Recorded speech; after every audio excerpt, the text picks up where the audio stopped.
Just a foreword. This is going to be pretty dry to many, but this is meant as a place for me to direct people who may be confused or misinformed on these popular and popularly hated words.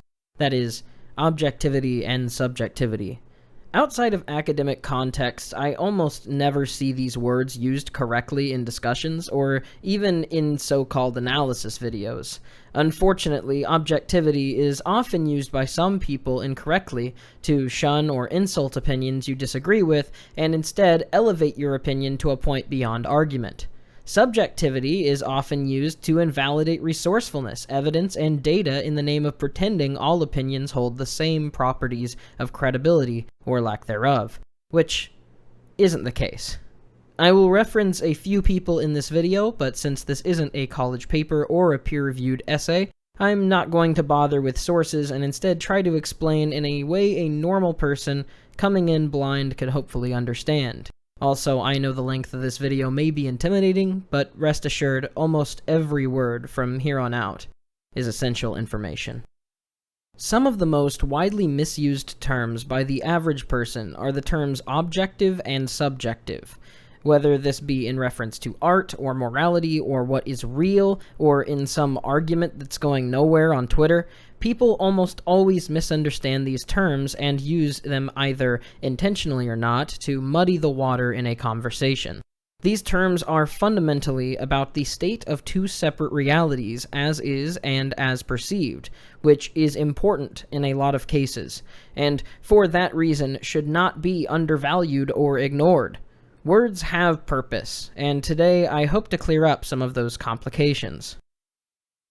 It should go without saying that you can break down objective to object and subjective to subject, as these are the words they sprout from, but I think it can also give a better understanding for the purpose of these words. So simply, what is an object?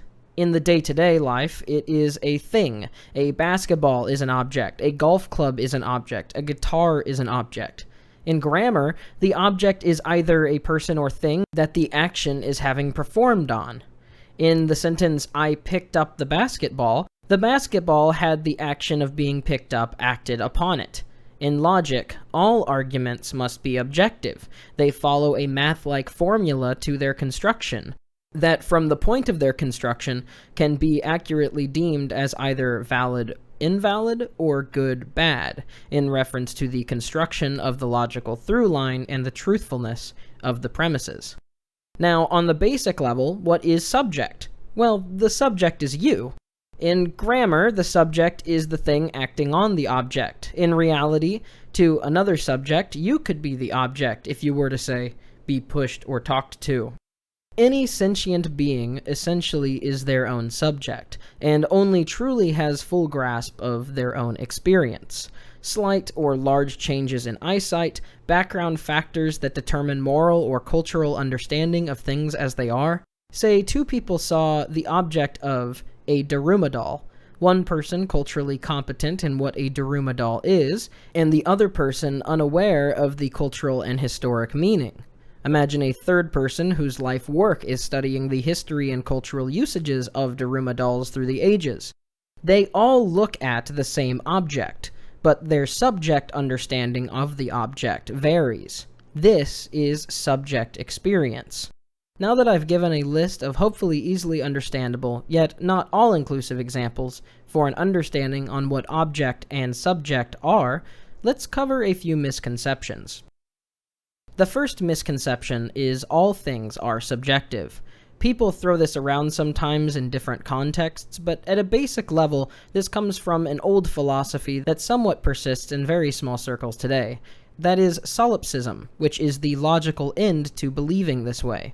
This is the belief that all experiences are merely your subject experience, that there is no true or object reality, at least outside of the one that you create.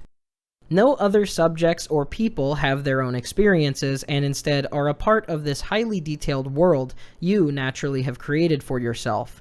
The problem is, if there is no outside body or power dictating the world, then can't you stop yourself from dying? Maybe you think you can. You haven't died yet, after all. But can't you stop yourself from getting illnesses or physical obtrusions and disabilities? Maybe you don't have them, or, as unlikely as it is, have never been sick in your life. One could, in this case, maybe believe, since all previous solipsists were part of your creation in your mind, that it's only natural they died believing solipsism, but that you may be different. A way to disprove this further is to do something against conventional wisdom. Make yourself fully submerge and breathe the water.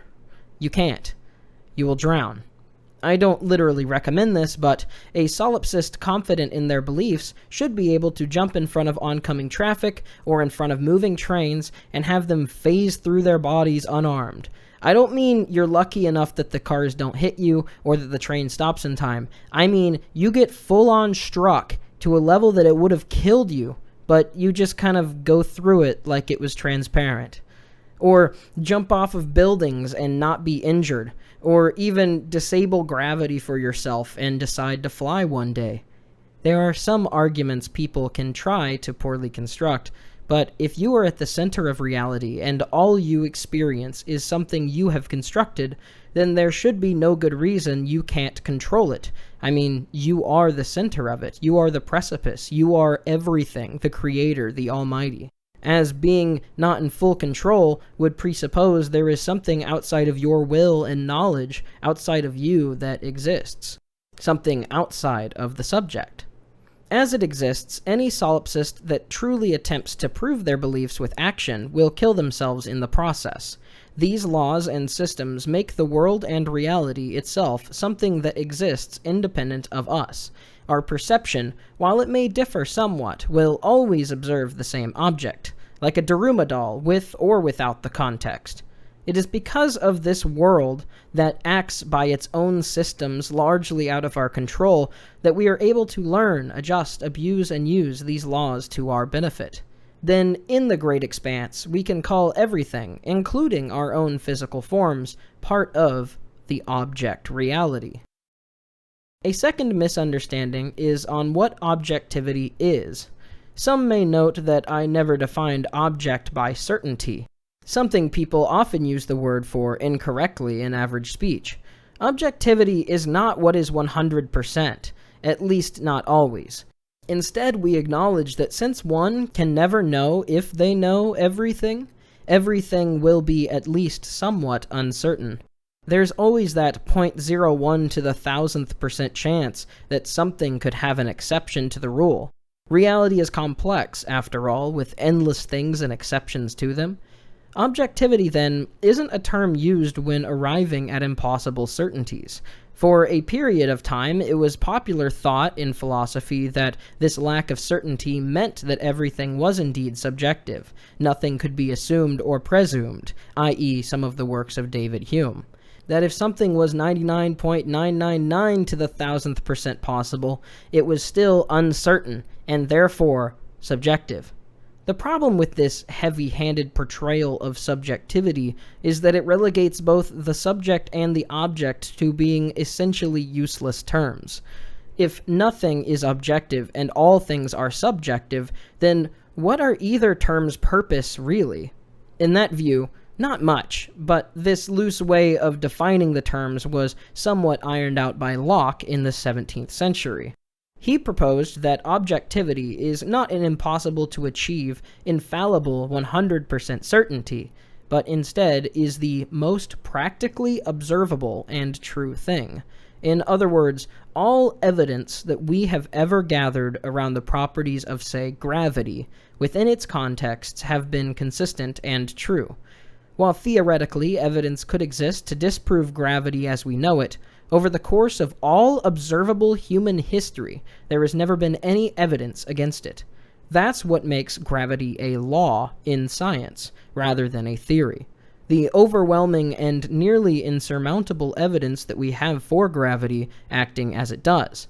As any new evidence and information comes in, they would be small additions to our understanding of it, instead of disproving. So gravity is not disproven, but as we learn more, adjusts its definition and information with the times and proper understandings. On the other hand, bad medical practices like bloodletting have been largely disproven with the advent of nearly endless research and advancing medical discovery. Disproven how? Because the statistical evidence shows a severe enough difference in a desired result that one can choose modern medicine over bloodletting as an objectively better alternative to their problem, which is to fix their ailment. Of course, modern medicine does not know how to cure all diseases and does not have a 100% rate of success, but that does not make the entire medical field just some subjective matter where people act and perform as they wish and do. That would be a patently ridiculous thing to propose. It is our great subject flaws in information and practice that we spend millennia trying to bridge the gap over, and however far the gap is in the total scheme of things is largely irrelevant, because what is true is the practical, observable improvements that are being made, and the increased success rates being performed and observed. This is Locke and the modern world's objectivity. While never 100% certain or truly infallible, they are so close to infallible and 100% certainty that it would be ridiculous to dismiss them as otherwise. And this is something nearly any functional person agrees with, to the extent that their body would deny their own disagreement. If you're not quite following, here's a fun example. Every morning when you rise out of bed, when you wake up and start your day, do you live in fear that the very first step you take in the morning will send you falling through reality like a bug in a video game? Does every step you take fill you with terror as you carefully place pressure to make sure the ground won't swallow you up or that you'll inexplicably be set on fire? It is technically possible that in some way that we don't know of, that this could happen to any of us at any point. But of course you don't worry about this. Not consistently, not every time, not every day. It's impossible for you to operate as a person and not naturally give in to these objective understandings of the world. Through quantum mechanics, it has been shown scientifically that there is an astronomically small chance that you could have all of the atoms in your body align properly with all the atoms on the ground at the same time and phase through the floor you sit, stand, or lay on. But the percent chance of it happening naturally is so low that it's rarely a thought in someone's mind, let alone a terrifying conscious threat, and so low that it's never been knowingly observed in reality. The idea that you won't phase through the floor at random is objective, or for no known reason randomly burst into flames, or turn into a rock statue of yourself and die. Since some knowledge outside of our own will always theoretically exist, that knowledge could in turn theoretically be anything, including things that seem impossible with our current knowledge. This causes uncertainty, but uncertainty, as you've seen, is separate from objectivity. Hopefully this did some clarity on what object and subject are, and what objective reality and subjective reality are on a metaphysical level. But now we will get into assertions. This is where opinions and abstract concepts exist when it comes to people holding their own opinions and thoughts. It's common practice and seen as generally polite when people say, it's just an opinion, or that all opinions are subjective. But this is a bit of a bait and switch without people even recognizing it. Opinions are indeed all subjective in the sense that they are expressions of the subject's feelings. The expression had from there can still be, however, true or false under certain circumstances. Anytime you say you like or dislike something because it made you feel positively or negatively and without separate reasoning, that is a subject opinion and an opinion based purely on how you feel. No one can invalidate or tell you you're wrong, because you can't be wrong about how you feel. This is different if you say something is good or bad, however, as like and dislike are subject language, good and bad are declarations about the truth in regards to reality. You will need to give reasoning for an opinion about object reality using object statements and reasonings, including the object world we inhabit, as evidence to try and argue your point for or against. Let's try another example. A large hole needs to be dug, and there are 2 shovels available to do it. One is a sturdy yet lightweight shovel that is large yet manageable size, and can, with little effort, dig the hole in around 5 to 10 minutes. The other shovel is a hard plastic, smaller shovel that, if one were to dig the same hole, it would take 25 to 30 minutes under the same effort and variables of the shovel holder. The person who needs to dig the hole is trying to make an informed decision. There is another factor, however. The second shovel has some of the person's favorite childhood memories connected to it, with cute pictures of this show that the person liked growing up. They feel very positively and nostalgically toward it, and just holding it makes them happy. If it was how they felt, then they would be correct saying, "This is my favorite shovel." However, regardless of their feelings, if they expressed the opinion in the situation that we should use this shovel, it's better, they would be incorrect. The positive feelings that they have that influence their perspective on the shovel doesn't change the effectiveness and the ability of the shovel on this current task. To be asked which shovel is better to dig the hole and choose the second one would be provably wrong given a test. They are, of course, still not wrong in how they feel and feeling the way they do. They are entitled to those feelings, but since the effectiveness of the shovel toward its task is measurable, they can be proven wrong in their opinion. In a different scenario, like science or law, this sort of situation, of course transcribed properly as an example in those settings, would be considered something a conflict of interest. You can also have opinions on things that are true. However, this is often not viewed as an opinion, as it is only natural to agree with the things that seem apparently correct. If you hold a rock and say, "I think this is a rock," you are correct. But most people already acknowledge this, so you would likely say, "This is a rock," since both statements are true to the object and the subject. If you liked a movie and said it was good, you may or may not be correct. When it comes to art, what defines art in general, how it is judged or defined in more general terms, is often looser, making it harder to argue concretely. Therefore, most opinions on art are based on subject, even if people can bring up components they did or did not prefer. Whether you like something or don't like something is largely inconsequential. While most opinions on art are subjective, though, it is false to say that all opinions on art are subjective. And I'm going to go through a few examples with increasing levels of complexity. In the most basic and extreme of examples, let's say someone saw a painting and exclaimed, "This is not a painting," even if they feel it was poorly constructed or bad or not worthy of being a painting. The fact that it does fit the definition of a painting makes their opinion a provably false one. Take it one step further in complexity. Famous artist Vincent van Gogh made many works over time, often dipping into post-impressionism, neo-impressionism, and pointillism with his styles. If someone were to look at a post-impressionism painting of Van Gogh and state, "This is a terrible work of Cubist art," they would be technically correct. The rubric, style, and traits that occupy Cubism are largely not present in a post-impressionism painting, making it a poor representation for Cubism. But of course, it's not a Cubist artwork, is what someone would tell the man, and that is also correct. It's like saying a fish does a terrible job at flying, a correct observation, albeit somewhat derivative. It's like saying there's not enough giant spiders in a movie, as a criticism. As definitions become more loosely defined, argumentation over what makes something a good or poor representation of something becomes more blurred. Still, some things, while they would take a long time to prove on the nitty-gritty, are to large groups apparently recognizable. Take movies, for example.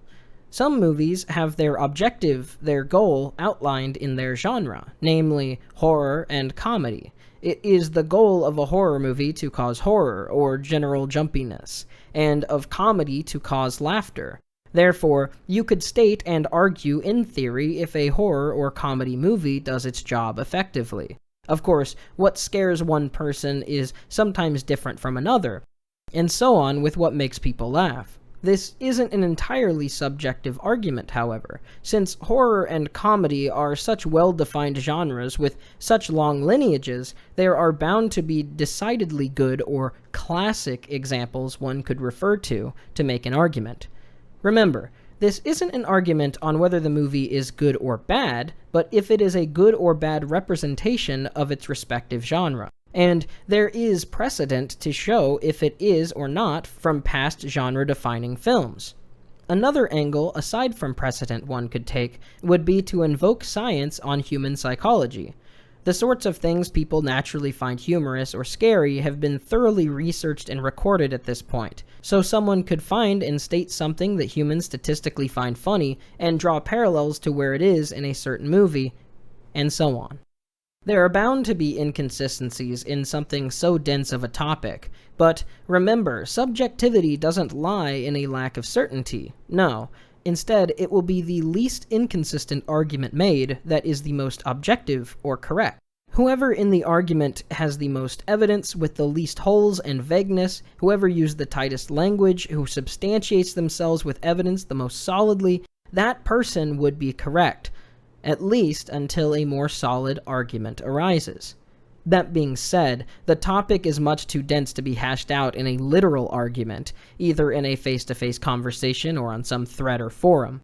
This would most likely take a truly academic work on both parties to be certain, and since most people can't be bothered, and largely do not feel so passionately about specific works of media they consume, nor have been trained with the technical ability to write that tightly, people typically defer to a more respected opinion or to the general populace's impression.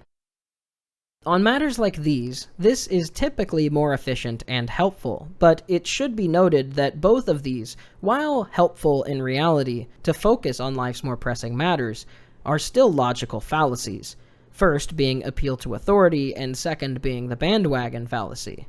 It's just speculation, but it could be said that it's partly because of the reliance on fallacy that when some cultural tides change, and works that may have been initially panned are considered classics or masterpieces, like The Shining, or many of Van Gogh's works again.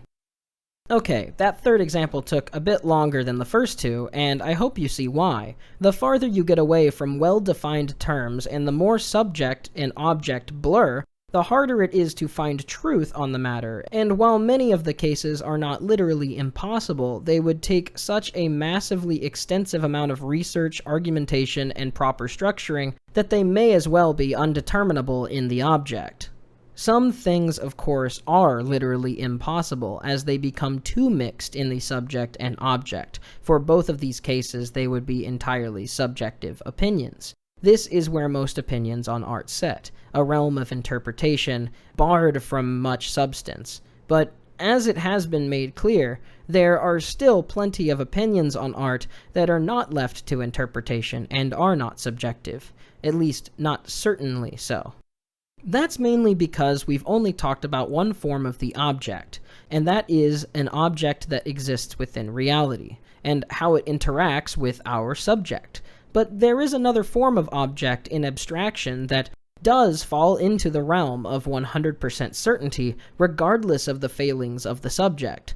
The first thing is the only truly certain thing in reality, something so true that the act of denying and arguing against it itself proves its existence. It's the basis of all human understanding, and as such is a fairly simple rule. The only thing that cannot be disproven to any extent and in any regard. Aristotle's law of non-contradiction. The law goes as follows. The contradictory propositions cannot be both true in the same sense and at the same time. To elaborate, thing A, given all consistent variables, will always be thing A. It cannot perform contradictory descriptors to itself, given all same variables. In other words, A equals A. It means that independent objects can never contradict themselves. A can never be B. 1 can never be 2. The moment that a change like that occurs, it is no longer A. Let me try it with a physical object. You can't have a biteless apple and an apple with a bite taken out of it. You can turn a biteless apple into an apple with a bite taken out of it, but it is no longer and will never be a biteless apple again. This is the foundation of logic and mathematics. All of math and science stem from this fact. Since the law ascertains that things can only be one way and therefore things are separate, the very act of disagreeing makes an assertion that there is a difference between agreement and disagreement, that there are two different positions to take. The existence of two separate and opposing opinions on the same thing itself proves the law.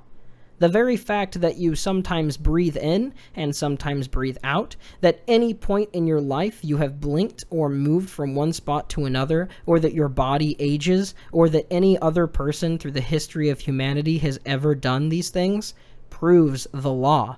It is so fundamental to how reality operates. From these differences in abstraction, people sought to give words to define concepts so it was easier to refer to them. Pausing for a second, people of course were forming language before actively aware of this discovery, but it was this baseline truth that made language even possible. A triangle has 3 sides. It is objectively wrong if you find a triangle with 4 sides, because by definition that is no longer a triangle. Same with a square, or the definitions for any word. While with words, some definitions may adjust over time, the meaning and the way they are understood in the current cultural context and moment that they are used is objective and can be used incorrectly.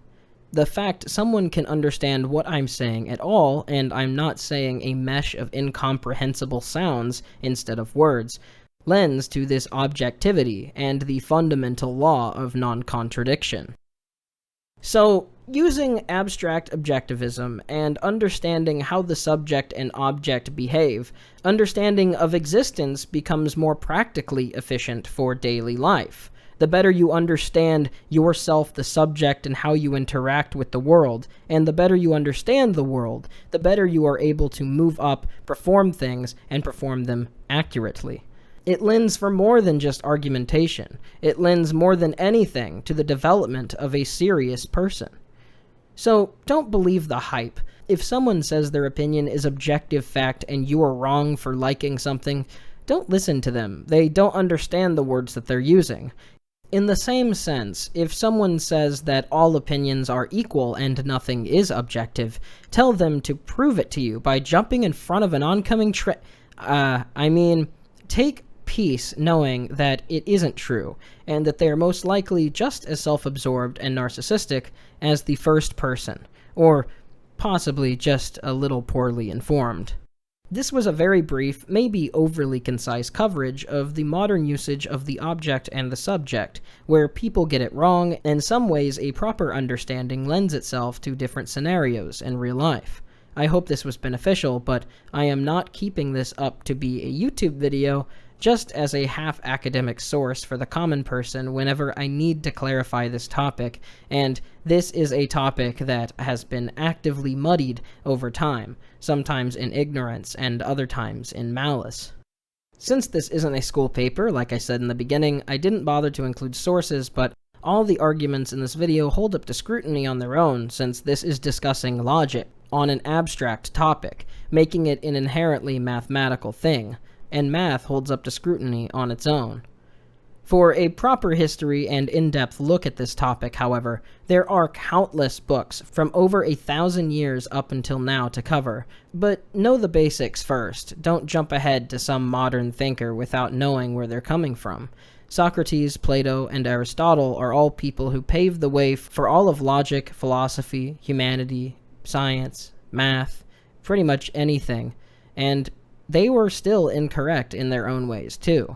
Aristotle and John Locke are the primary thinkers presented here, although Locke is one in a long line of thinkers who posed both good and bad material over their time that led to this conclusion, including Descartes and more. Anyways, hope this helped. I appreciate you listening. Thank you.